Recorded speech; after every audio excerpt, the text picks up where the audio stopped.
Let me start with my group in Bologna. These are the real people who did the work and produced the data. And this is my preferred model. You see the woman, the second from the right. She is 106 years, and she enjoys life. She can read without glasses. And these are the people that we prefer because they can live a healthy life. They are in good shape and they enjoy life. Let me start with some theoretical considerations. As many of the previous speakers suggested, aging can be considered a mosaic, because if this piece of the puzzle are cells or organs or people, and the black dot are the scar of the aging, each individual, each organelle, each cell age at a different rate. And this is probably one of the reasons why aging can be considered a systemic situation. And of course, it's important the framework. The framework is represented by the environment, genetics, epigenetics, and stochasticity. We don't know much about stochasticity. We know a little bit more about the other three components. I suggested since some years that the phenotype of aged subject results from the capability of the body of responding, adapting to the accumulation of unrepaired macromolecular damages and their signaling capability. And I call this a remodeling, which suggests that there is an increased adaptation and robustness.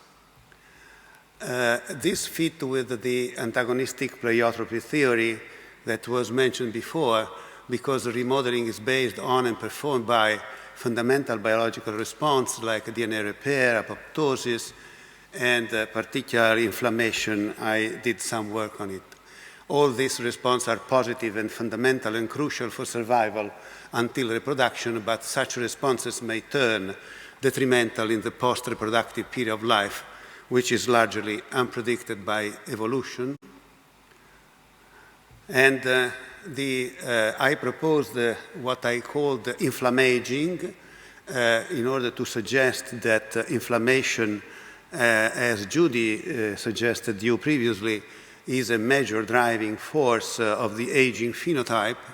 And from this perspective, inflammaging can be taken as an example of remodeling, which turns detrimental later in life.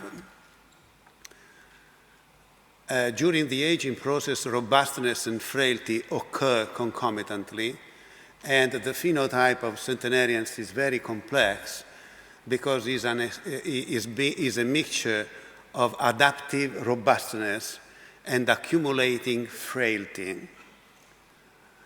And centenarians, for example, do have genetic risk allele for major age-related diseases, despite their remarkable capability to postpone or avoid them. And we were probably the first, among the first, to suggest that this is the case with centenarians, particularly regarding a p53 variants which predispose to cancer. And we showed many years ago that these variants are present in centenarian women who didn't have this type of cancer, particularly breast cancer.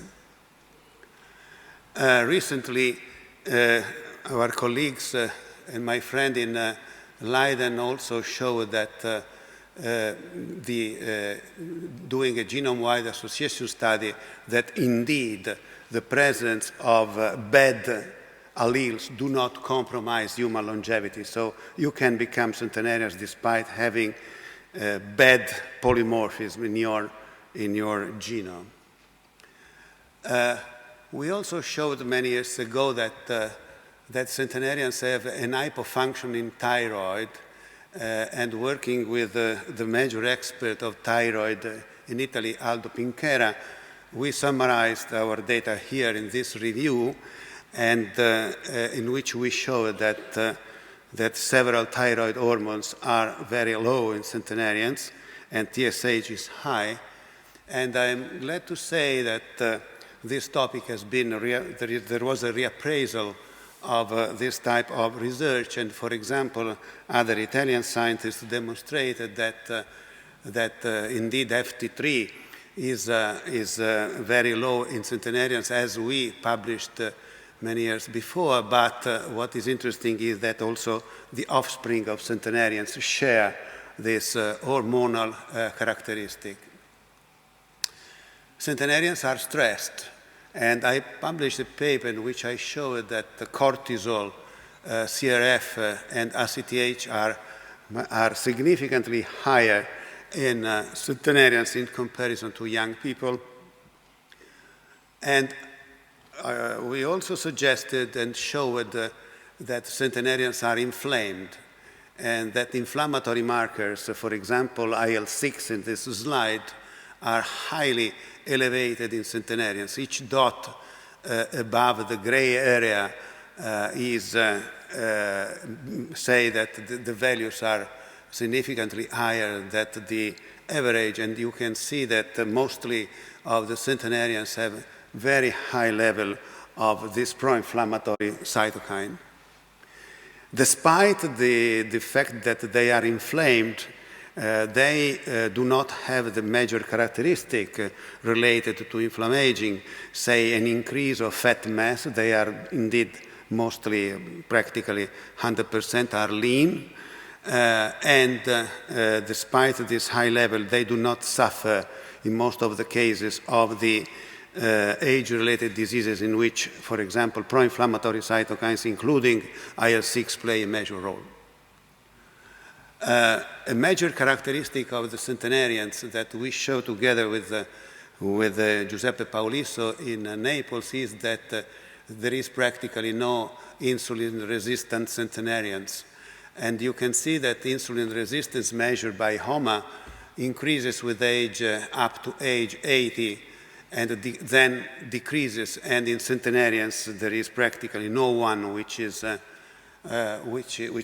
insulin resistance.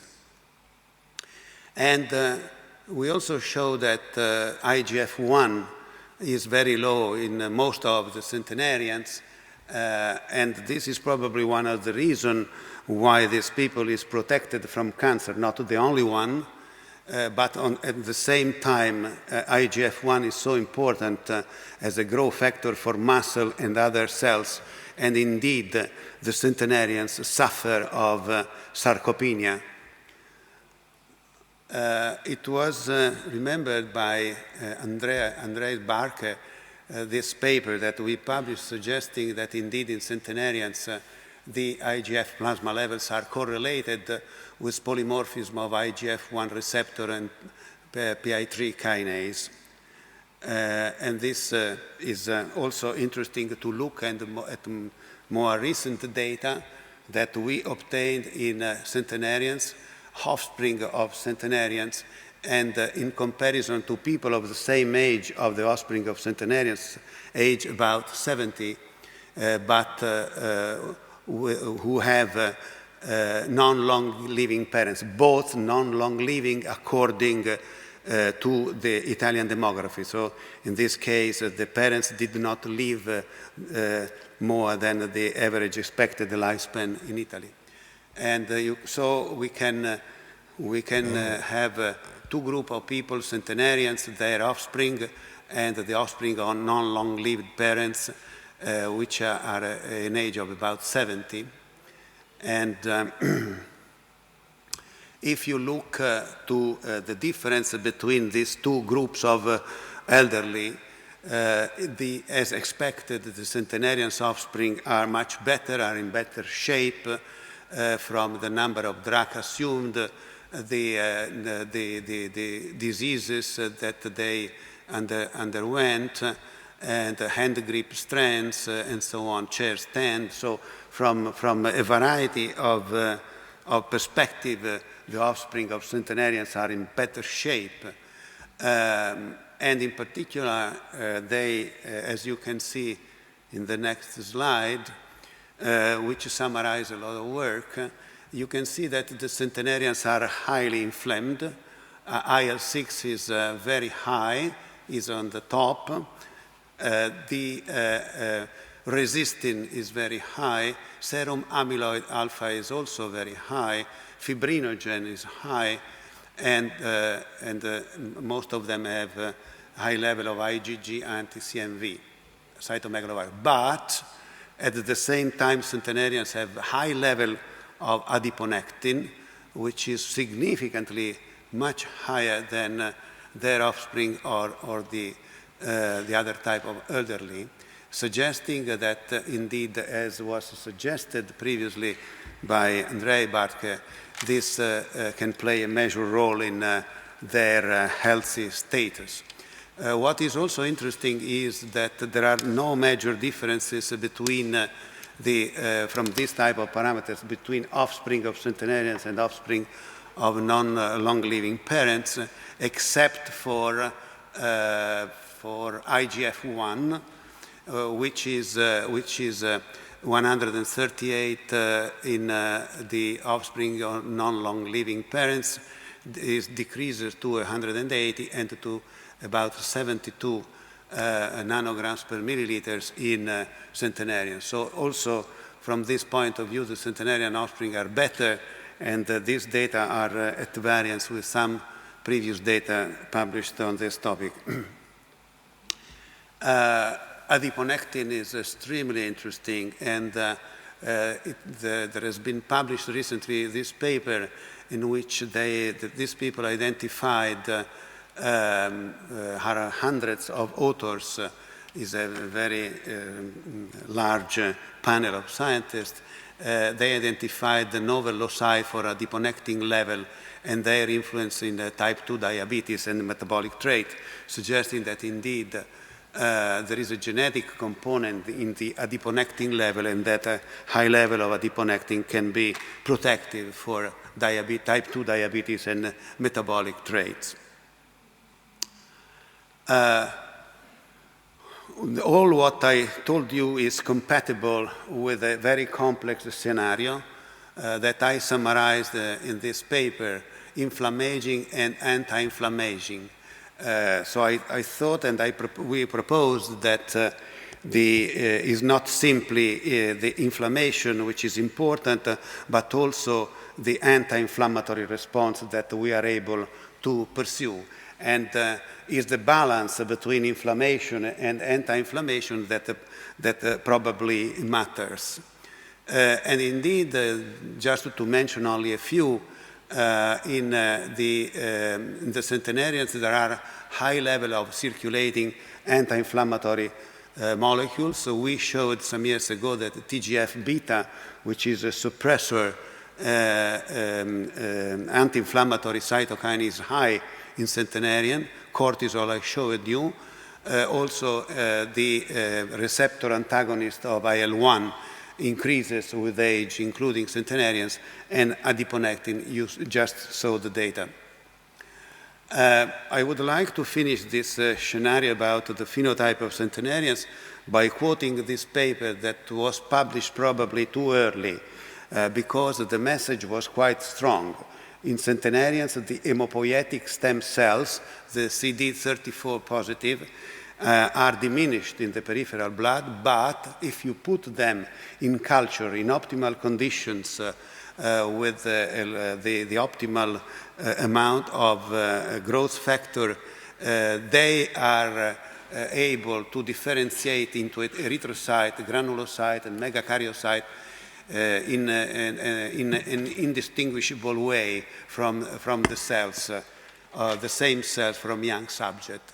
This suggests, as we argued in the paper, that is not the hemopoietic cells that have defect, which is defective, but that is the environment, is the microenvironment which is defective. And indeed, all the data that have been published subsequently in the following years, particularly by the group of Tom Rando in Stanford, arrived to the same conclusion that it is the old microenvironment which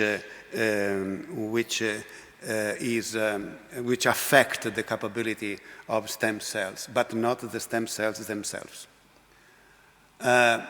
Finally, give a look to the next slide, which show that cells from centenarians are really tough, because when starved, they become cannibals. And this is a picture taken from a paper we just published, in which it is shown one cells. These cells are lymphoblastoid cell lines from centenarians, and then when they are starved, they start eating the other cells.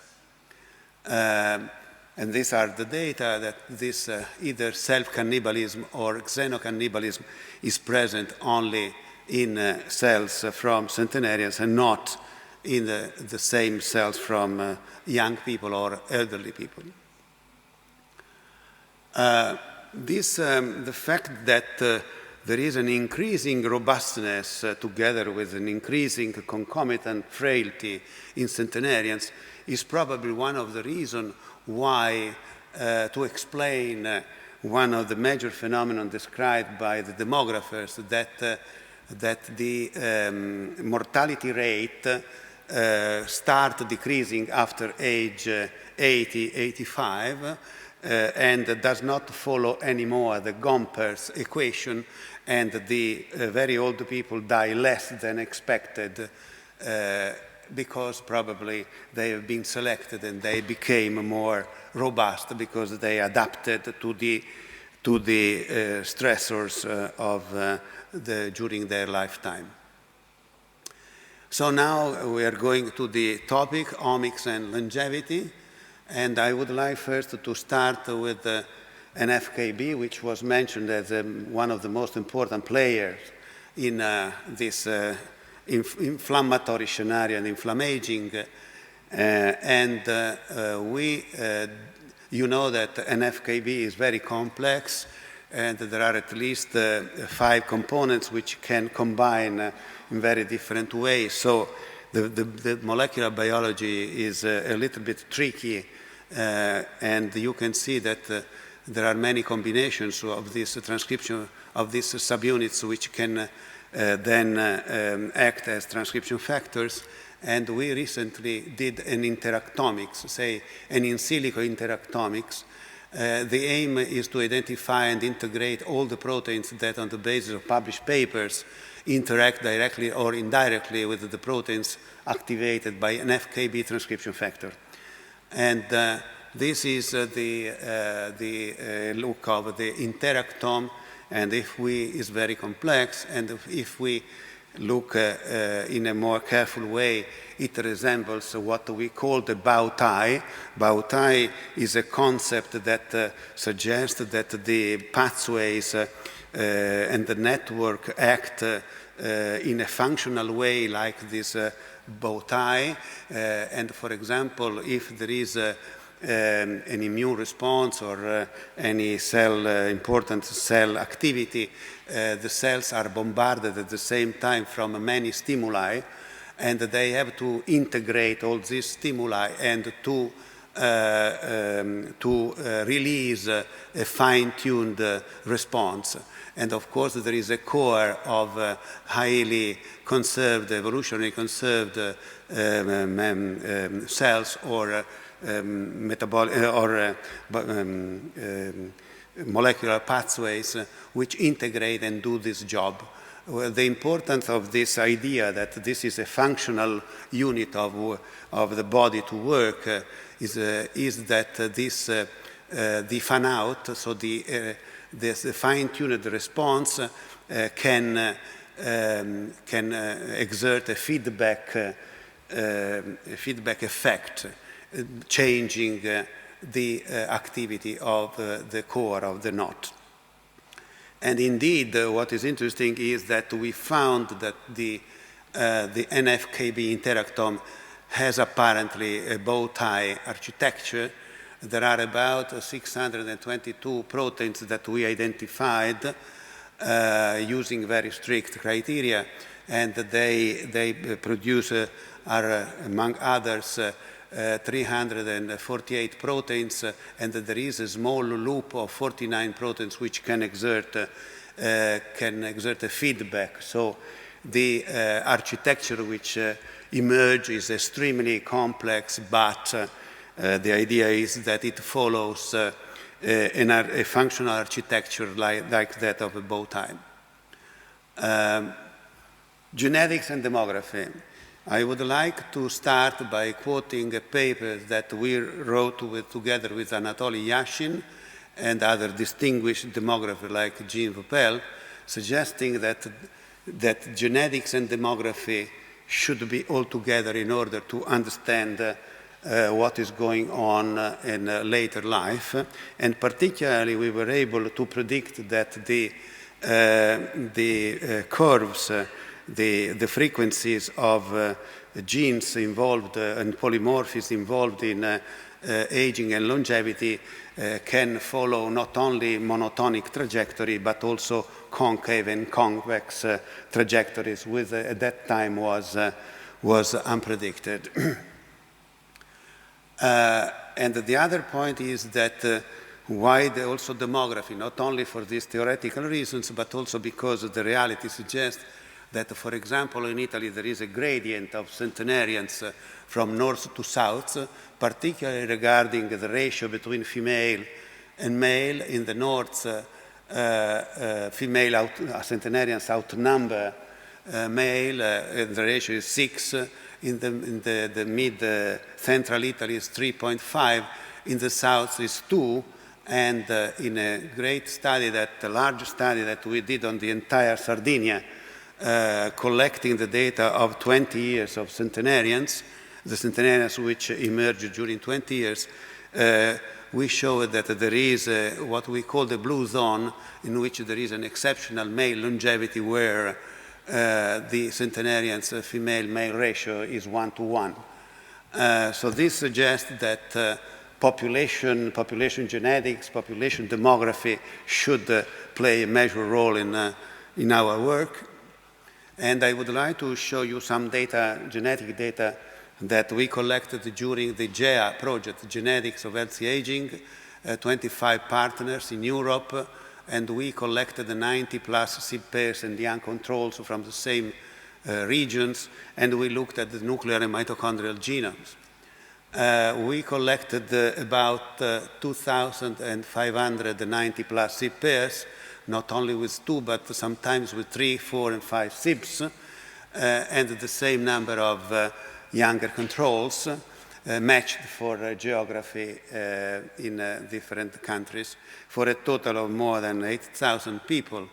And the DNA was extracted from, there were about more than 11,000 DNA extractions, and the DNA quality control and so on.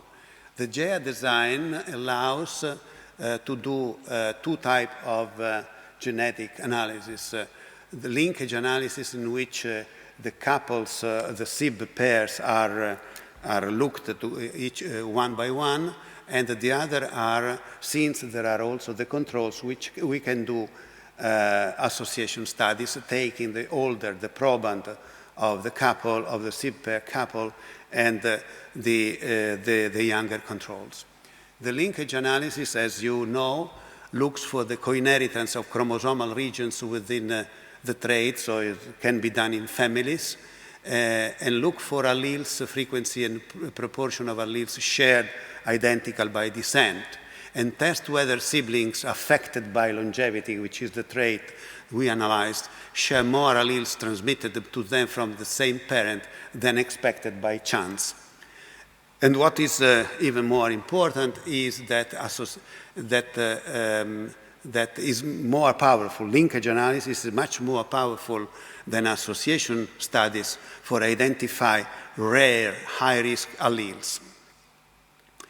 And we did this study on all the SIB pairs that we collected using the Illumina Infinium linkage 2 panel, which have about 6,000 SNPs.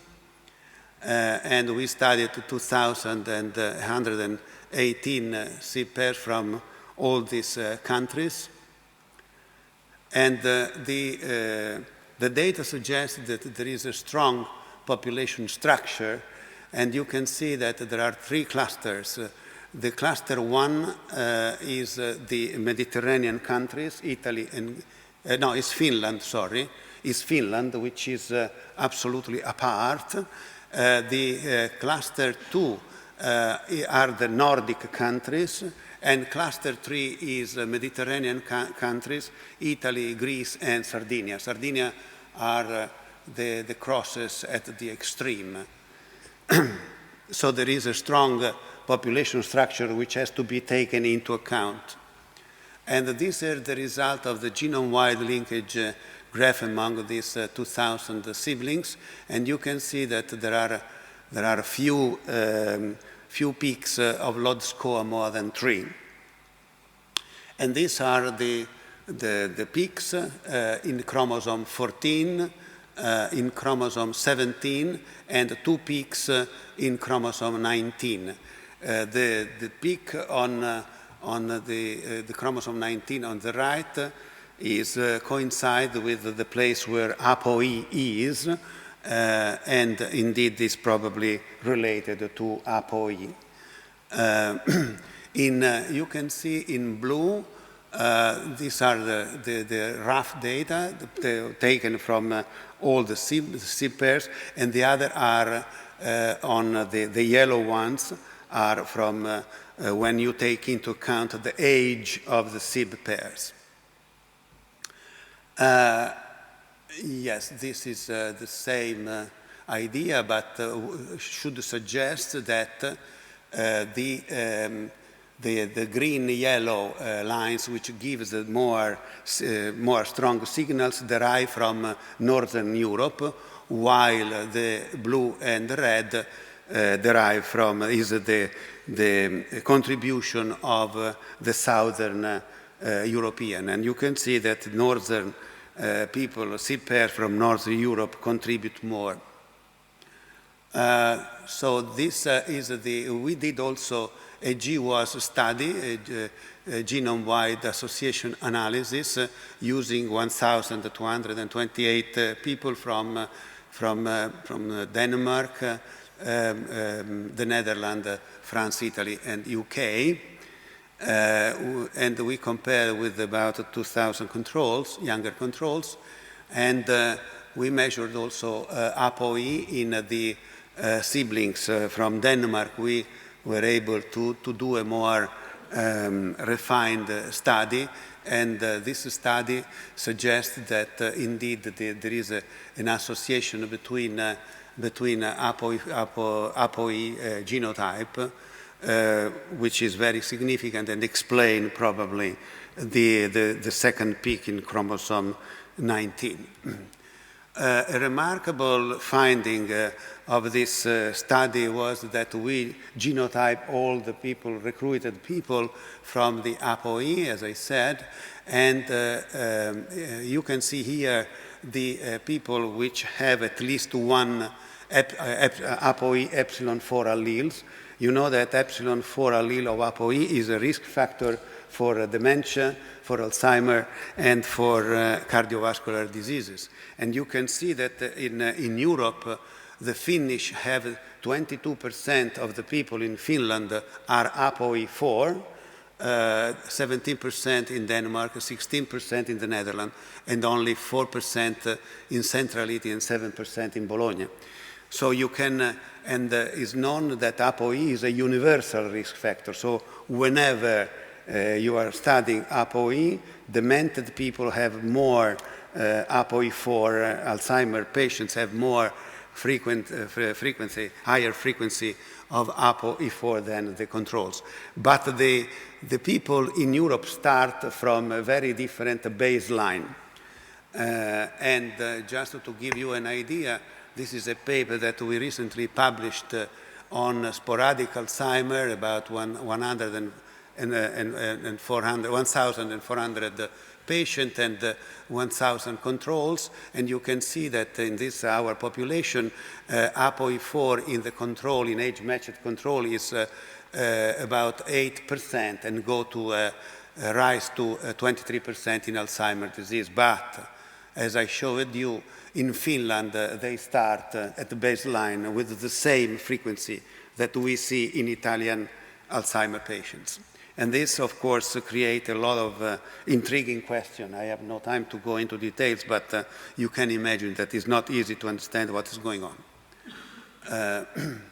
So in conclusion, we identified 4 chromosomal regions linked to longevity. And this is the first study that has the power and the sensitivity to detect linkage with longevity at the ApoE locus. And since common variants that we studied with the association study do not seem to contribute to linkage peaks for familial longevity, we think that rare and private variants may better explain the linkage in the remaining regions. In this GEA study, we did a lot of work on mitochondrial DNA because we have 2 types of mitochondrial DNA variability. One is inherited by the mother and the other is somatic. And of course, there is a crosstalk between these 2 genomes. And this is the mitochondrial DNA is a 16,569 base pair. And in particular, there are only 37 genes, and there is a region which is called the control regions, which is very important for the transcription and replication of the mitochondrial DNA, and do not contain genes, but all the other is very compressed, the genome of the mitochondrial genome. And I remember you that the mitochondrial DNA is inherited only from the mother, and so if we find something, this can be attributed to maternal longevity. And I remind also you that the mitochondria themselves are made by thousands of genes, all that are all in the nucleus. So there is also this idea that the nuclear DNA has harbor about 1,500 genes which constitute the protein of the mitochondria. So there are many reasons for looking at the crosstalk between the mitochondrial, the 2 genomes. And as I said, we were interested in the mitochondrial genetic variability, which can be hereditary, and we talk about haplogroups and sub-haplogroups, and somatic, which is not inherited. And when there are different molecules, a wild type and a mutated, we talk about, in our jargon, we talk about heteroplasmy. Mitochondrial DNA and longevity is deeply related, and we have published several papers. We pioneered this field, suggesting that some, not either the inherited variability or the somatic mutation are related to longevity. And in particular, I would like to show you that we have now a genotype, the mitochondrial DNA of more than 7,000 people. And so we were able to look at the haplogroup and sub-haplogroups of all these people because it is well known that there are big geographic variation in the mitochondrial genetics. And we published a paper suggesting that somatic mutation in mitochondrial DNA control region are higher in this 90-plus subject, that there is probably a genetic component because the mutations are similar in the 2 members of the SIB ship and are associated with healthy aging. And this is reinforced what we published previously on the same topic, studying 100 centenarians and 100 offspring of centenarians. Now we have more than 1,000 complete mitochondrial sequence, and we are producing more.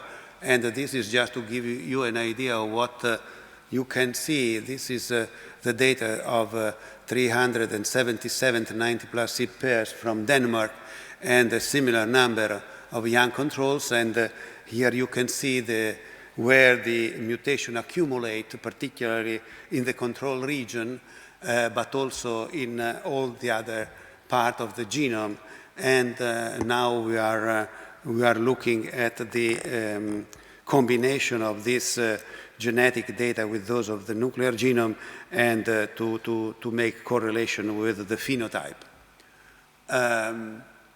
The mitochondrial DNA, I would like to stress that is important not only for longevity but also for age-related diseases. And we recently published this paper suggesting that mitochondrial DNA inherited variants can play a role in type 2 diabetes. But what is interesting is that we found a correlation we found a difference not between the diabetic and the non-diabetic control, but within the diabetic patients regarding the presence of complications. The major complications of diabetes, as you know, are neuropathy, retinopathy, nephropathy, and renal failures, among others. And all these all these diabetic complications are strongly associated with the specific mitochondrial subhaplogroups. And the same is true for Alzheimer's disease. Looking at 936 Alzheimer's patients and more than 700 cognitively assessed controls, we were able to show that another subhaplogroup, H5, is related, can be a risk factor independent of ApoE for Alzheimer's. Genetic and then epigenetic. Epigenetic changes are known to occur during aging, and I remind you that epigenetic changes such as, there are many of course, but I will focus on DNA methylation, modulate the function of DNA, switching probably genes on and off, and create new phenotypes without changing the DNA sequence. And we studied the centenarians' epigenome in the 25 centenarian offspring, in 25 offspring of non-long-lived parents, and in young people. And they were all females. And in order to have these people is not easy, because to have centenarians who have daughters, female daughters, and to find offspring of non-long-living people having the females and so on is not easy. So it's a lot of work to identify these people. But eventually we looked at the global DNA methylation with an anti-5-methylcytosine antibody, and you can see that in young controls the methylation of the entire genome decreases with age, but the offspring of centenarians are more similar to the young subject than the offspring of non-long-living parents, despite having the same chronological age. We looked at the ALU methylation with an ALU PCR and pyrosequencing, and you can see that in this case also there is a decrease of the methylation with age, and again the centenarian offspring are different from their elderly counterpart, which have parents not so long living. And then we did a genome-wide methylation profiling using this Illumina platform, which allows to study more than 27,000 CpGs. And the results suggest that these are the methylation of RNA-enriched sequences, which decreases with age, so the contrary of what you saw before, from young control to centenarians. And again, there is not only this age-related trend, but also the centenarian offspring are different from their offspring of non-long-living parents. So there is a better preservation of DNA methylation in centenarians' offspring. The methylation of the CpG islands, in this case, the phenomenon is the reverse, and there is an increased methylation with age, but again, there is a significant difference between the two groups of elderly. Suggests that the average beta methylation value resulted significantly higher in centenarian offspring than in offspring of non-long-lived parents. And looking at the chromosomes where this phenomenon occurs, there is an uneven distribution, and some chromosomes are more affected than others. And these are some of the most promising loci that are different between the two types of elderly people. In good shape, the offspring of centenarians, or in not so good shape, the offspring of non-long-living parents. Just to go on with this, how powerful can be the study of epigenetics, I will show you some data regarding the Down syndrome epigenome. As you probably know, Down syndrome in most of the cases have a 3 chromosome 21 instead of 2, but there are also other cases in which you do not have the entire chromosome, but only small pieces. In any case, Down syndrome have this intellectual disability, but they are also considered human progeroid syndrome, which do not show the entire spectrum of age-related changes, but these people age much faster regarding the immune system and the brain. And we looked at 32 families represented by Down syndrome subjects, persons, Down syndrome mothers, and Down syndrome siblings. So we looked at 32 families, and you can do several types of comparison between the Down syndrome and the Down syndrome sibling, in which the disease is the non-affected siblings. So you look at this difference related not to age but to the disease.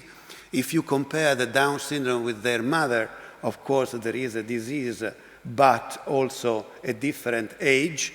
And if you look at disease syndrome, the non-affected siblings and their mother, there is only a question of age. And these are the data. We looked at at least 3 CpGs in order to decrease the false positive, and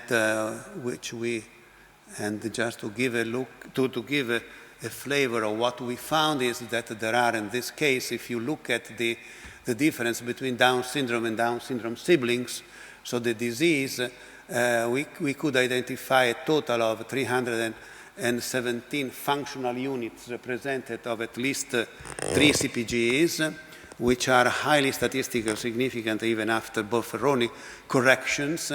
And this is a Manhattan plot, and you can see that there are a lot of differences. So if you look at all the CpGs probes, the Downs are on the left, and the unaffected siblings are on the right. So the capability to discriminate between affected and unaffected people is extremely high, and this is probably the first epigenetic fingerprint of Down syndrome. And if you add the mothers superimpose totally with the non-affected SIBs. If you compare Down syndrome with Down syndrome mothers, there are the two factors, age and the disease. We identified 592 functional units, significant.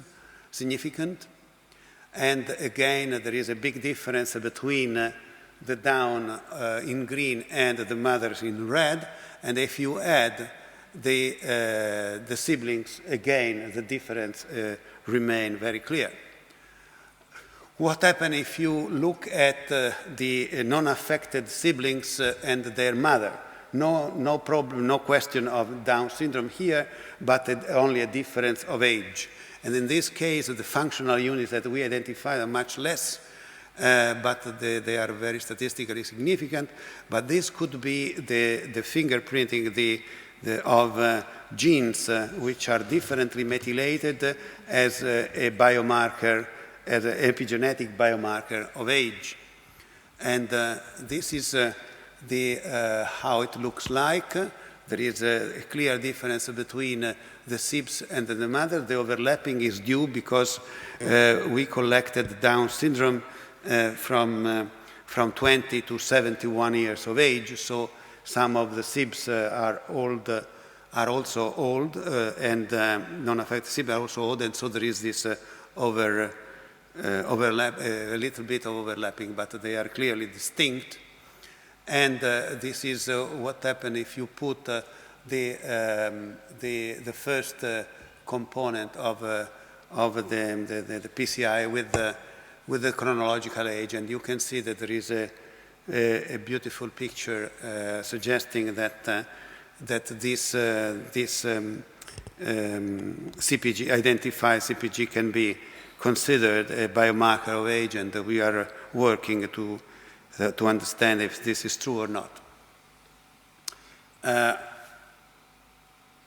I think if I have 5 minutes, I will go through another hot topic, which is we need very strong biological biomarkers capable of distinguishing between biological versus chronological age and physiological versus pathological aging.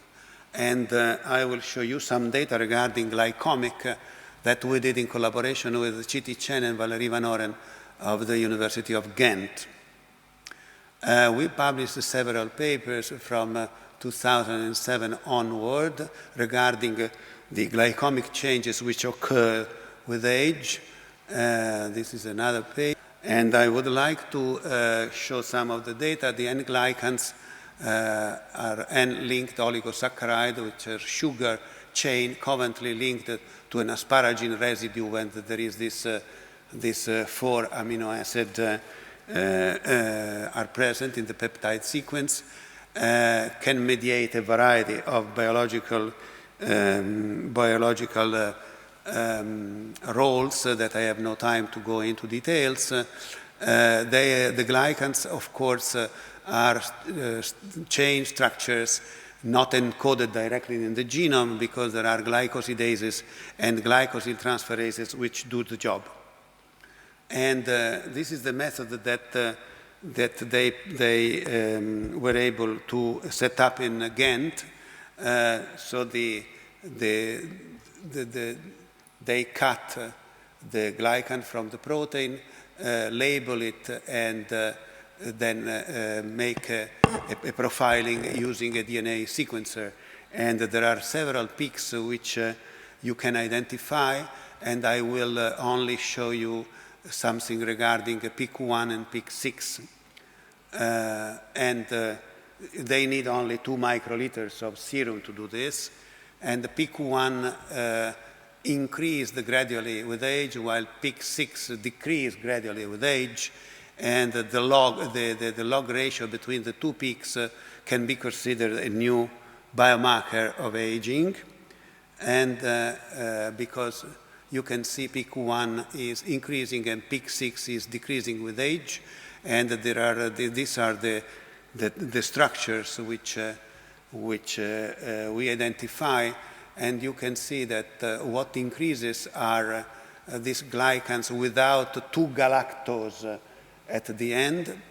And so there are either problems with a galactosyl transferases which do not transfer the galactose, or galactosidase which cut the galactose and the N-terminal galactose. And this is a beautiful correlation that we found in Italian old people from 20 to centenarians. And this is a comparison between Belgian and Italian centenarians. In Belgian nonagenarian and centenarians, you can see the similar curve, but with some differences, but again in a very strong correlation. Cockayne Syndrome, which is a syndrome of accelerated aging. These people are 6 patients with Cockayne Syndrome given by Jan Ooijmaker, and you can see that despite the young age, they have a spread, but in any case, a very high level of this biomarker. And these are Down syndrome. You don't see much, but you can see that if you look at the sibling, the Down and the mother, there is an increase with age, and that the Down are similar to their mother, suggesting that with this glycoage test, they are older than their chronological age by about 30 years. So it's a very powerful biomarker, and you can see, you can distinguish quite well the Down in green from the mother and the siblings. And this is the data, the table which is taken from a recent review we published, that with age you can see you lose the 2 yellow galactose, and centenarian's offspring has been studied by Eline Slagboom, and Down by us, and animal models by Valerie Van Oren. And this is the final slide, which suggests that this agalactosylated IgG, which are such a powerful biomarker of aging, can have a pro-inflammatory role, because the mannose-binding lectin of the complement can bind them and activate the complement pathway, and APC binding can occur. They can activate phagocyte and antibody aggregates. And this is the recent review that we published together with Eline Slagboom and people in Leiden, and Valerie and Chiti Chen. I think I can stop here. Okay, so the final consideration is that to put together all these omics data in a comprehensive, integrated picture is not, as you can imagine, an easy task, and represent what I think is the challenge for the next years. Thanks.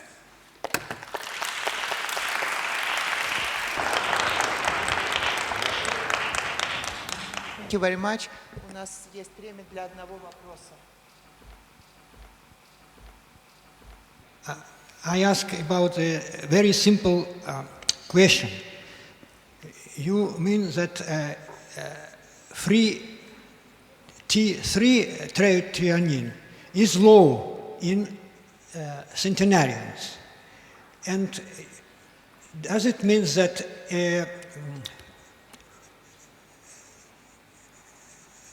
tropic hormones of hypothesis and releasing factor from hypothalamus is high? Yes. Because when is down, it's high. Because if it's high, these hormones and releasing factors is good for some physiological functions, such as hypovolemic and so on. Yeah. Thank you. No, well, what we think is that there are a lot of commonalities between the caloric restricted animals and centenarians. Both are lean, both are stressed, both have a high level of stress hormones around. So there is a striking say similarity, which of course cannot be complete, but we think that the centenarian, when you arrive at such an age, for very reason, you are similar to, from many point of view, to caloric restricted animals. So this is what we are looking now, and we are trying to check in a more careful way this idea, to test this idea. Thanks for your question, which is very important.